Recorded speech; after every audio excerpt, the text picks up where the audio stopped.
a month or two after Honor and Profit came out, I brought a Tennin deck to a small local tourney and won it. And now with the World Championship, a Tennin pilot, which is Thomas, actually managed to make it into the top 16. This revived my interest in Tennin Institute, and I so began to play it once more. Now, if you recall my old Tennin deck, it used to have a very janky combo, which was Mushin Noshin to plan B, which baited almost every single runner into running it and giving me free 2 points. Well, this one, I'm not going to rely on that combo. With that, I can free up lots of deck space to incorporate some of the cards that Thomas used. I'm net decking a bit off his list. So the most prominent inclusion that he used was commercialization, which pairs very well with Ice Wall, and his advanceable ice, which was Tyrant. I'm not running Tyrant, instead I'm going to use Lycan as a little experiment with the new All That Remains card.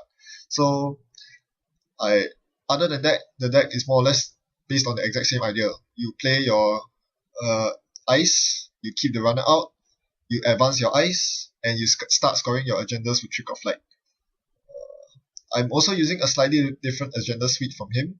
For him, he traded 2 Brain Trust and a Clone Retirement for another Future Perfect.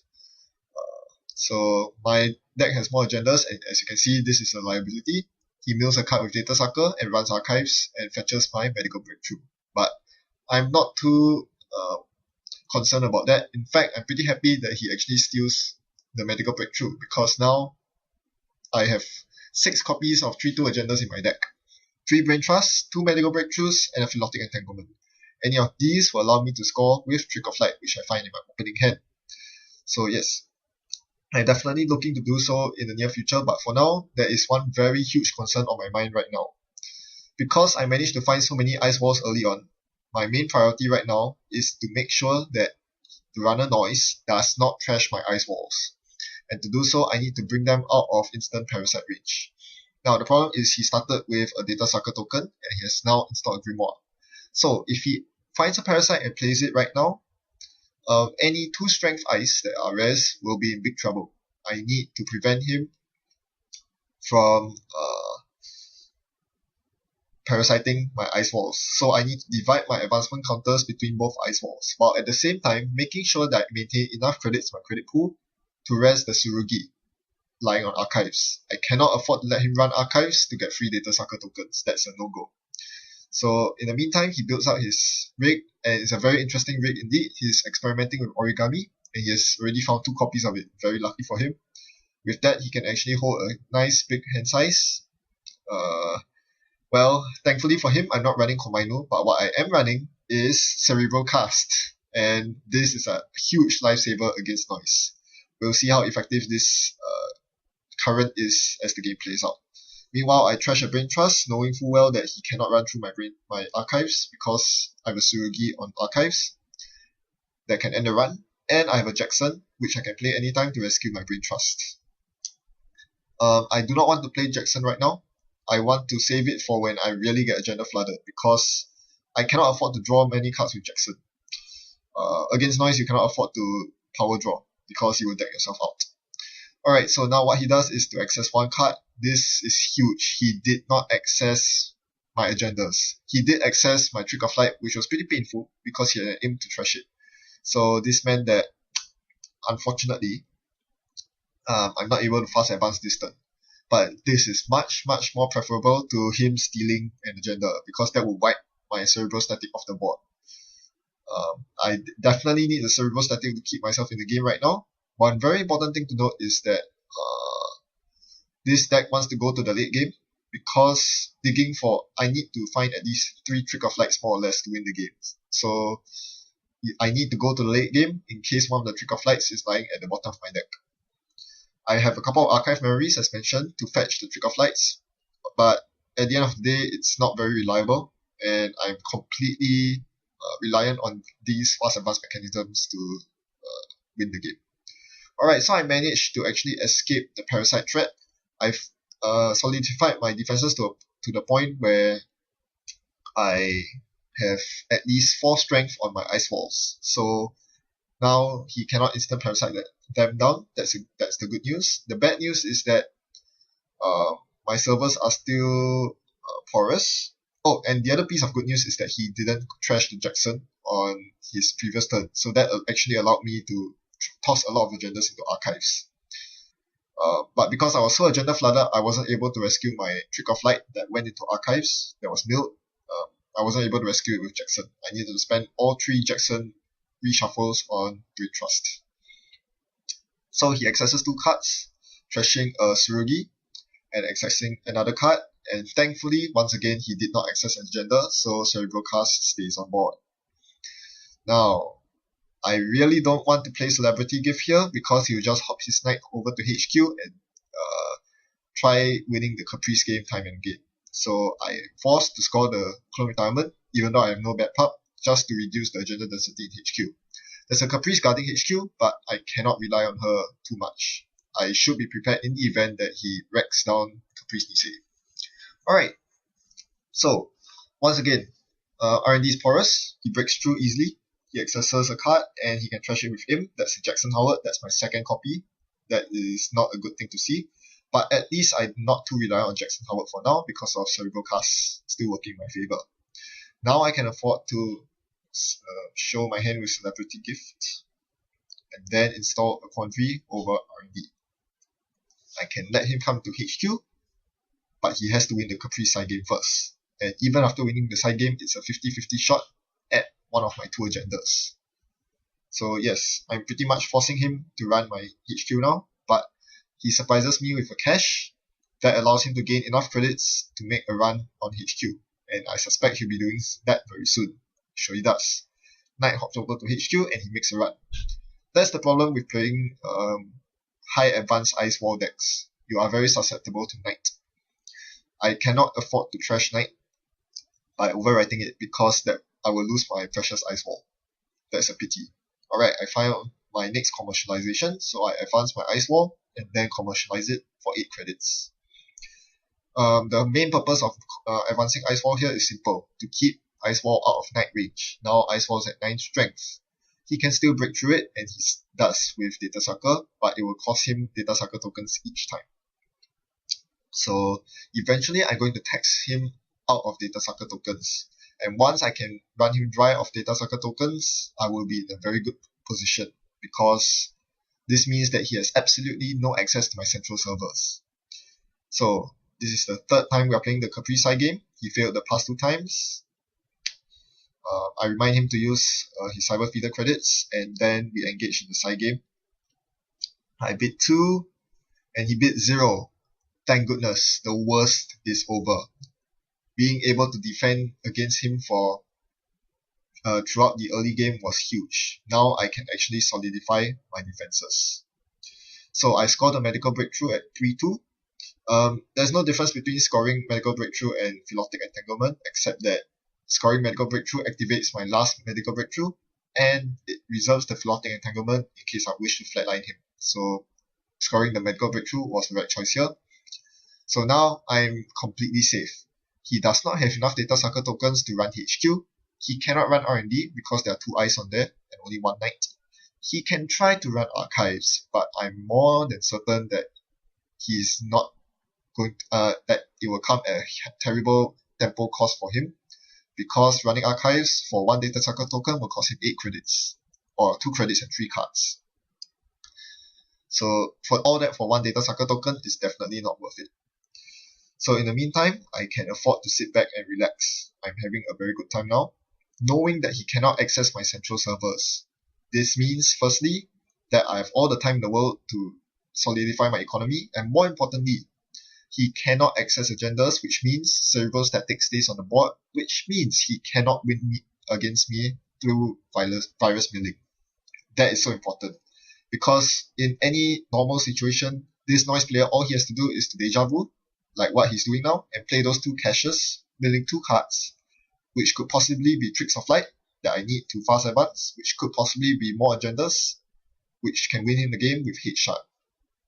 So, I'm not going to procrastinate any longer. With the Trick of Light, I'm going to score my agenda before it installs an imp and makes a successful run somehow. So, the Philotic hits the board, and now I'm on match point. I have 5 agenda points. I need a 2-pointer to win. multiple routes to this, either a trick of light off one of my 3 remaining brain trusts, or scoring the 2-2 medical breakthrough. In the meantime, I sit and watch him attempting to regain some money, but this isn't getting him as much efficiency as he likes, because he's not milling any cards from my R&D.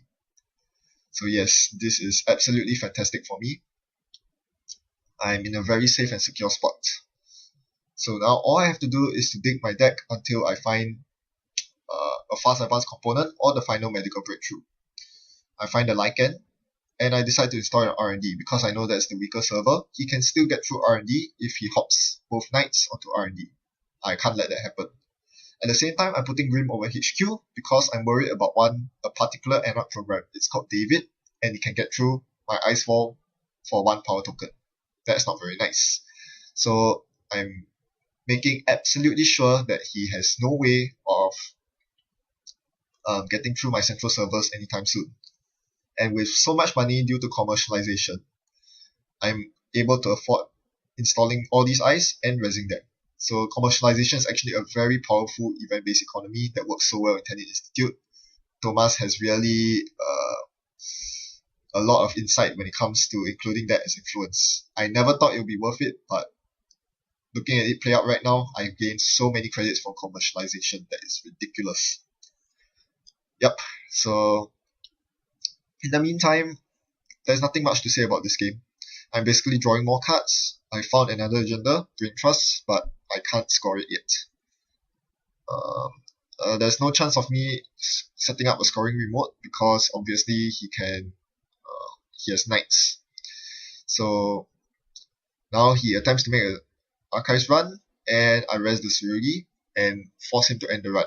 It's very tempting to snag 3 net damage from him, but look at the bigger picture. I need to stop him from getting data sucker tokens, and I don't want him to make a successful run. But I think he's been not running for so many turns that I've forgotten to use my Tennin ability every turn as well. Not that it really matters anyway, because the HQ Ice Wall is practically infinite strength. And I do not wish to advance the R&D Ice Wall past 3 because I'm afraid of David. So leaving it at 3 advance at 4 strength is a good way to tax him while still being out of instant parasite range. So he's basically setting up his economy, and he's going pretty well. He has 20 credits without an Esau's pawn shop, mind you, and 3 cyber feeders. Unfortunately, they are not going to be of much use this game. And unfortunately for me as well, I cannot find my fast advance components. I'm down to 15 cards left in R&D, and there are so many cards in there that I'm looking for. I can look for my last Jackson Howard, I can look for 2 of 2 archive memories, or I can look for the last medical breakthrough. That's 4 cards that I'm searching for, and I still haven't found any of them. I've been digging for the past 3 turns at least for that final component, and it's not coming. Unfortunately, my time is running out. He installs a Crypsis, and he has a medium to go along with it. So now the integrity of my R&D server will be challenged. Will I get lucky here? We shall see. First, he hops the knight over to the Quandary after installing the Crypsis, and then he makes a run. So obviously I'm going to res everything. First, it's the Lycan. That's 3 strength, so he's forced to pay 4 credits for it. Lycan doesn't really matter in this matchup because he doesn't really care whether my eyes are code gates or sentries. They'll all be broken with Crypsis. Yes, Swordsman will be very useful here, too bad I don't run that. Then follows the Quandary, which in most other matchups is a useless piece of ice, but against Noise, that's a 2 credit tax. I don't mind. Any amount of tax is good against this runner. He's pretty rich. Followed by the final Ice Wall. He has no breakers except for the Crypsis without a virus counter, so he's forced to trash it. He made the right move here. I mean, it seems stupid to trash a Crypsis, which you so painstakingly installed, but he needed to get in that very turn. Otherwise, he would risk me installing more and more ice. And yeah, if he played the Crypsis and waited till next turn to run, I would definitely have iced up R&D even more. So he made the right move there, and obviously he's got the Brain Trust, which means that my Cerebral Static dies out. So this leaves me in a very awkward position, because now I'm susceptible to luck of the draw. if he mills the correct cards from my R&D, I could lose the game. That is a terrifying notion. So yes, I need to be really careful here. Or rather, I need to speed up.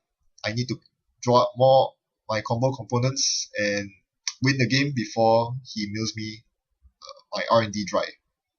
So he ends his turn by deja vuing 2 caches, so I know the big mill is coming soon. I advance the Lycan. Ice Wall. The Ice Wall. It's pretty useless. Alright, I finally find what I needed, my archive memories. With that, I can bring back a Trick of Light, take 2 credits, and end my turn.